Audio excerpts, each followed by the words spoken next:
T1 മുതൽ T7 വരെ. T1, T2, T3, T4 എന്നുള്ളതൊക്കെ നമ്മൾ ഒന്ന് ബ്രെയിനിന് കണക്റ്റഡ് ആണ്, അത് അല്ലെങ്കിൽ ലങ്സിന് കണക്റ്റഡ് ആണ്. അപ്പോൾ ഇതിലൊക്കെ എന്തെങ്കിലും ഇത് വന്നെങ്കിൽ കോമയിലാവാം, അല്ലെങ്കിൽ ആളുകൾ മരിക്കാം, അല്ലെങ്കിൽ ഇപ്പൊ long time life long paralyse ആവാനൊക്കെ chance ഉള്ള ഒരു സംഭവമാണ്. വലി രാജാ വലി, 1 വലിച്ച 2, 2 വലിച്ച 4. ഉളുക്ക്, ചതവ്, കൈമുട്ട് വേദന, കൈകാൽ വിരിപ്പ്, നടുവേദന, സന്ധിവേദന, ഊരവേദന, തളർച്ച, വാദം, പിത്തം, പനി, അസുഖം എന്തുമാവട്ടെ, വേദന എന്തുമാകട്ടെ, വെറും ഒരു തോർത്തുമുണ്ട് കൊണ്ട് ഒറ്റ വലിക്ക് നിങ്ങളുടെ എല്ലാ വേദനകളും തീർക്കുന്ന ഒരു പരിപാടി. ആദ്യം ഇതൊക്കെ നോർത്ത് ഇന്ത്യൻ വീഡിയോകളിൽ ഇങ്ങനെ നമ്മൾ കാണാറുണ്ടായിരുന്നു. ഇപ്പം അത് കേരളത്തിലും വന്നിട്ടുണ്ട്. ചങ്ങനാശ്ശേരിയുള്ള സന്ദീപ് വൈദ്യരെന്ന് സ്വയം അവകാശപ്പെടുന്ന ഒരാളാണ് തോർത്തുമുണ്ട് ട്രീറ്റ്മെന്റ് ആയിട്ട് മുന്നോട്ടേക്ക് വന്നിരിക്കുന്നത്. കഴുത്തുവേദന, നടുവേദന ഒക്കെ ഉള്ള ആളുകളുടെ കയ്യും കാലും പിടിച്ചൊടിക്കുക, അതുപോലെ തന്നെ കഴുത്തിൽ തോർത്തുമുണ്ട് കെട്ടി വലിക്കുക, ഇതൊക്കെയാണ് മൂപ്പര് പരിപാടി. മൂപ്പര് ചെയ്യുന്നത് മർമ്മ ചികിത്സ ആണെന്ന് അവകാശപ്പെട്ടുകൊണ്ട് പല പ്രമുഖ ബ്ലോഗർമാരും വീഡിയോ ചെയ്തിട്ടുണ്ട്, നമ്പർ വെച്ചിട്ടുണ്ട്, പല ആളുകളും പോകുന്നുണ്ട്. മർമ്മ ചികിത്സനെ പൂർണ്ണമായിട്ടും എതിർക്കുന്ന ഒരു വ്യക്തിയല്ല ഞാൻ. മർമ്മ ചികിത്സയിലൂടെ നമ്മൾ ഒരുപാട് പ്രശ്നങ്ങൾ നമുക്ക് പരിഹരിക്കാൻ പറ്റും, പരിഹരിക്കാൻ പറ്റാത്ത പ്രശ്നങ്ങളുണ്ട്. അപ്പോൾ ഈ ഒരു വിഷയത്തിൽ ഞാൻ സംസാരിക്കുന്നില്ല. ഞാൻ സംസാരിക്കുന്ന സമയത്ത് പല ആളുകളും വിചാരിക്കും ഞാൻ മർമ്മ ചികിത്സക്കും ഇതുപോലുള്ള ട്രീറ്റ്മെന്റും ഒക്കെ എതിരാന്ന്. ഒരിക്കലല്ല. മർമ്മ ചികിത്സനോടും ആയുർവേദ വൈദ്യന്മാരോടൊന്നും യാതൊരു തരത്തിലുള്ള പ്രയാസമുള്ള ഒരു വ്യക്തിയല്ല ഞാൻ. നല്ല രീതിയിലുള്ള ചികിത്സ ചെയ്യുന്ന ആളുകളെ സപ്പോർട്ട് ചെയ്യുന്ന ഒരു വ്യക്തി കൂടിയാണ്. അതുകൊണ്ട് തന്നെ ഈ ഒരു വിഷയത്തിൽ ഞാൻ സംസാരിക്കുന്നില്ല. ഇതിൽ സംസാരിക്കാൻ പോകുന്നത് 3 പേരാണ്. ഒന്ന്, ഒരു മർമ്മ ചികിത്സാ രംഗത്ത് പ്രശസ്തനായിട്ടുള്ള അത്യാവശ്യം അറിയപ്പെടുന്ന ഒരു വൈദ്യരാണ്. രണ്ടാമത് സംസാരിക്കാൻ പോകുന്നത് മോഡേൺ ചികിത്സാ രംഗത്തുള്ള ഡോക്ടറാണ്. മൂന്നാമത് സംസാരിക്കാൻ പോകുന്നത് ആയോധന കലകളുമായി ബന്ധപ്പെട്ട് ഒരുപാട് വിദ്യാർത്ഥികൾക്ക് പരിശീലനം നൽകുന്ന മാർഷൽ ആർട്ടിസ്റ്റും അറിയപ്പെടുന്ന ഒരു ചാമ്പ്യനുമായിട്ടുള്ള ഒരു വ്യക്തിയാണ്. ഈ 3 കാറ്റഗറിയിൽപ്പെട്ട ആളുകൾക്കും ഈ ഒരു ചികിത്സാ രീതിയെക്കുറിച്ച് എന്താണ് പറയാനുള്ളത് നമുക്ക് കേൾക്കാം. അറിയപ്പെടുന്ന മർമ്മ ചികിത്സകനായിട്ടുള്ള, ഞാൻ അടക്കം മൂപ്പരടുത്ത് പോയിട്ട് ട്രീറ്റ്മെന്റ് എടുത്ത ആളാണ്, സെയ്ദ് വൈദ്യർ. പുലാമന്തോളിലാണ് അദ്ദേഹത്തിന്റെ ഒരു ട്രീറ്റ്മെന്റ് സെന്റർ സ്ഥിതി ചെയ്യുന്നത്. സെയ്ദ് വൈദ്യരുമായിട്ട് വിളിച്ചു ചോദിച്ച സമയത്ത് അദ്ദേഹം പറഞ്ഞ കാര്യങ്ങൾ നമുക്ക് കേട്ടോക്കാം. ഞാൻ നിങ്ങളെ വിളിച്ചത് വേറെ ഒന്നുമില്ല. ഞാനിപ്പോ തോർത്തുമുണ്ട് കഴുത്തിൽ കുടുക്കിയിട്ട് വലിക്കുക, കയ്യും കാലൊക്കെ പിരിച്ചിട്ട് ഞെട്ട പൊട്ടിക്കുക, അങ്ങനെ അതുകൊണ്ട് ഒരു അസുഖം മാറും, അല്ലെങ്കിൽ അത് ഒരു മർമ്മ ചികിത്സ ആണ് അത് എന്നുള്ള രീതിയിലുള്ള ഒരു പ്രചരണം വെച്ചുകൊണ്ട് ഉള്ള ഒരു പരിപാടികൾ ഞാൻ ശ്രദ്ധപ്പെട്ടു. അതെന്താ സംഭവം ശരിക്കും? അത് മർമ്മ ചികിത്സന്മാർ ചെയ്യുമ്പോൾ അത് മാത്രം ചെയ്താൽ പോരാ. ചില കേസുകളൊക്കെ ചെയ്യുമ്പോൾ പെട്ടെന്ന് നമ്മൾ നെക്ക പൊട്ടിക്കാൻ മുണ്ട് പിടിച്ചു വലിച്ചു കഴിഞ്ഞാൽ ആ കഴുത്തിന് പ്രശ്നങ്ങൾ സംഭവിക്കും. രോഗം മാറുന്നതിനെക്കാട്ടിലും ഉപരി ഗുരുതരമാവാനുള്ള സാധ്യത ഉണ്ടാവും അല്ലേ? ഉണ്ട്. അത്ര പെട്ടെന്ന് തന്നെ ചെയ്ത് ഇപ്പം മറ്റു പല കാര്യങ്ങളൊക്കെ ചെയ്ത് അവിടെ നീർക്കെട്ടിനെ കുറെ ഒഴിവാക്കി ശമനം വെച്ചതിന് ശേഷം വിരിക്കുകയാണ് ഏറ്റവും പെട്ടെന്ന്. ഇതൊന്നും ഇല്ലാത്തൊരു രോഗിക്കാണെങ്കിൽ വലിയ പ്രശ്നങ്ങളില്ല.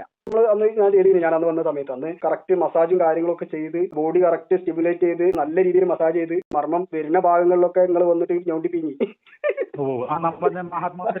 വന്നപ്പോഴല്ലേ? അതെ. അതിന് ശേഷമാണ് പിന്നെ എക്സ്ട്രാ ഉള്ള പരിപാടികൾ വന്നത്. അതന്നെ അങ്ങനെ ചെയ്തത്.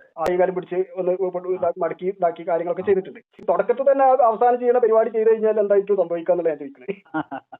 അതുകൊണ്ട് ചില ബുദ്ധിമുട്ടും പ്രയാസങ്ങളൊക്കെ വരും. എല്ലാ രോഗികൾക്കും സ്റ്റാർട്ടിങ്ങിൽ ചെയ്യാൻ പാടില്ല. ചില രോഗികളെ സംബന്ധിച്ചോളം ഇങ്ങനെ സഡനായി ചെയ്ത് കഴിഞ്ഞാൽ വന്നുടനെ സഡനായി ചെയ്ത് കഴിഞ്ഞാൽ പ്രശ്നങ്ങളാണ്. ഇത് വളരെ ശ്രദ്ധാപൂർവം ചെയ്യേണ്ട ഒരു വിഷയമാണ്. ശ്രദ്ധയിൽ പണി കിട്ടുന്ന ഒരു വിഷയമാണത്. അത് കഴുത്തിൽ മാത്രമല്ല പല സ്ഥലങ്ങളിലും ശ്രദ്ധാപൂർവം ചെയ്ത വിഷയമാണ്. അത് കഴിഞ്ഞ് ഞാൻ വിളിച്ചത് മോഡേൺ വൈദ്യത്തിൽ MBBS ബിരുദം എടുത്തിട്ടുള്ള ഡോക്ടർ ശരണ്യാണ്. ഡോക്ടർ ശരണ്യ ഈ ഒരു വിഷയത്തെക്കുറിച്ച് പറയുന്നത് കേട്ടോക്കാം നമുക്ക്. ഈവൻ ആയുർവേദമാണെങ്കിലും മോഡേൺ ആണെങ്കിലും നമ്മൾ ഡോക്ടർ ട്രീറ്റ് ചെയ്യുന്നത് അതിന്റെ കാരണം മനസ്സിലാക്കിയിട്ട് ട്രീറ്റ് ചെയ്യുന്നത്. പനിയാണെങ്കിൽ എന്തുകൊണ്ട് ആ പനി വന്നു, അല്ലെങ്കിൽ തലവേദന ആണെങ്കിൽ എന്തുകൊണ്ട് തലവേദന വന്നു, ഇവരൊക്കെ ചെയ്യുന്നത് എന്താ, ഇത് തലവേദനയാണ്, ഈ ഒരു മെഡിസിൻ ചെയ്താൽ തലവേദന കംപ്ലീറ്റ്ലി മാറും എന്നാണ് പറയുന്നത്. അതേപോലെ ഈ പരിപാടിയും ചെയ്യുന്നത്. നമ്മൾ തവണ പിടിച്ചിടുക എന്ന് പറയുന്ന പരിപാടി ഡിസ്ലൊക്കേഷൻ വരുന്നിടത്ത് മാത്രമാണ് ഈ പിടിച്ചിടുക എന്നൊരു സാധനം ചെയ്യുന്ന എനിക്ക് എന്റെ ഇതിൽ അറിവിൽ അറിയത്തുള്ളൂ. അതല്ലാണ്ട് ഇവര് ചെയ്യുന്ന പരിപാടിക്ക് അത് എന്തെങ്കിലും ആവുമെന്ന് എനിക്ക് ഒരു ഐഡിയ. നട്ടലിന് ഇടയ്ക്കൂടെ നമ്മുടെ സുഷുമ്ന നാടിയൊക്കെ പോകുന്ന ഫൈനൽ കോഡുള്ള സാധനം ഉണ്ട് അവിടെ ഈ പറഞ്ഞ പോലെ എന്തെങ്കിലും അങ്ങോട്ട് തട്ടോ മുട്ടോ ഉണ്ടായാൽ എന്തെങ്കിലും ഞരമ്പിൽ എന്തെങ്കിലും പ്രശ്നം ഉണ്ടായാൽ പല പ്രശ്നങ്ങളും ഉണ്ടാവും. അതൊന്നും അറിയാണ്ട് ഇവർക്കൊന്നും ബേസിക് അനാട്ടമി അറിയാമെന്ന് എനിക്ക് അറിയാൻ പാടില്ല. ഇവർ ഈ പറഞ്ഞ പിടിച്ച് വലിച്ചിടുന്ന കൂട്ടത്തില് എന്താ ശരിക്കും പറഞ്ഞാൽ ആരെ പിടിച്ച് വലിച്ചിരുന്ന എനിക്ക് അറിയാൻ പാടില്ല. ഇനി അസുഖം ഉള്ളവരെയാണോ അങ്ങനെയൊന്നും എനിക്ക് അറിയാൻ പാടില്ല. ഇതിന്റെ ബേസിക് സാധനങ്ങൾ എനിക്ക് അറിയാൻ പാടില്ല. നമ്മൾ സാധാരണ ഡോക്ടർ ചെയ്യാന്ന് പറഞ്ഞാൽ ട്രീറ്റ്മെന്റ് കണ്ടെത്തുക, അതിനുവേണ്ടി നമ്മൾ പല കാര്യങ്ങളും ഡയഗ്നോസ്റ്റിക് മെത്തേഡ്സുകൾ നോക്കാറുണ്ട്. അതിന് ആവശ്യമുള്ള ട്രീറ്റ്മെന്റ് കൊടുക്കുക എന്നൊരു സാധനമുണ്ട്. പിന്നെ ഡോക്ടേഴ്സ് പിടിച്ചിടുന്ന പരിപാടി എന്ന് പറയുന്നത് ഡിസ്ലൊക്കേഷൻ വരുന്ന സംഭവങ്ങൾക്ക് മാത്രമാണ് ചെയ്യുന്നത്. ഡിസ്ലൊക്കേഷൻ ആവുന്ന സ്ഥാനത്തിൽ പോലും എല്ലാത്തരം നമ്മൾ പിടിച്ചിടാറില്ല. നമ്മളത് കറക്റ്റ്ലി നമ്മൾ റൂൾ ഔട്ട് ചെയ്തിട്ടാണ് ബാക്കി ട്രീറ്റ്മെന്റ് ചെയ്യാന്നുള്ള പരിപാടി. 916 ഉടായി പാടുന്നുള്ള കാര്യം നമുക്കത് പ്രത്യേകിച്ച് എക്സ്പ്ലനേഷന്റെ ആവശ്യമില്ല.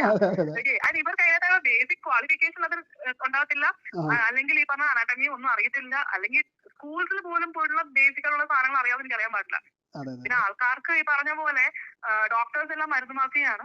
ഒബ്വിയസ്ലി മോഡേൺ ഡോക്ടേഴ്സ് ഒബ്വിയസ്ലി അവര് കെമിക്കൽ കൊടുത്ത് അല്ലെങ്കിൽ ചുമ്മാതെ പോകുന്ന മനുഷ്യനെ പറ്റി സർജറി ചെയ്യുക, അത് നമുക്ക് തലയിലെങ്കിലും സാധനം. അപ്പോ ഇവരെന്ന് പറഞ്ഞാൽ നിങ്ങളിപ്പോ ഒരു മരുന്ന് വേണ്ട, മന്ത്രം വേണ്ട, അല്ലെങ്കിൽ ഈ പറഞ്ഞ പോലെ സർജറി വേണ്ട, ഒന്നും വേണ്ട, കുറച്ച് കാശും കൊണ്ട് ഇങ്ങനെ പോരും ശരിയാക്കാമെന്ന സാധനത്തിൽ ഇവർ അഡ്വർടൈസ് ചെയ്യും. അടുത്തതായിട്ട് MMA ചാമ്പ്യൻ ആയിട്ടുള്ള മുനീർക്ക ഒരുപാട് ആയോധന കലകളിൽ കളരി മുതൽ കിക്ക് ബോക്സിംഗ് വരെ വിവിധ ആയോധന കലകളിൽ നൈപുണ്യം നേടിയിട്ടുള്ള ഒരുപാട് അനവധി വിദ്യാർത്ഥികൾക്ക് പരിശീലനം നൽകുന്ന ഒരു വ്യക്തി കൂടിയാണ്. അപ്പോൾ അങ്ങനെയുള്ള ആളുകൾക്കൊക്കെ ഈ ഒരു ഹ്യൂമൻ ബോഡിനെ കുറിച്ച് കറക്റ്റായിട്ട് അറിയുന്നുള്ളതുകൊണ്ടാണ് മൂപ്പർ പറയുന്നതും കൂടെ കേട്ടോക്കാം.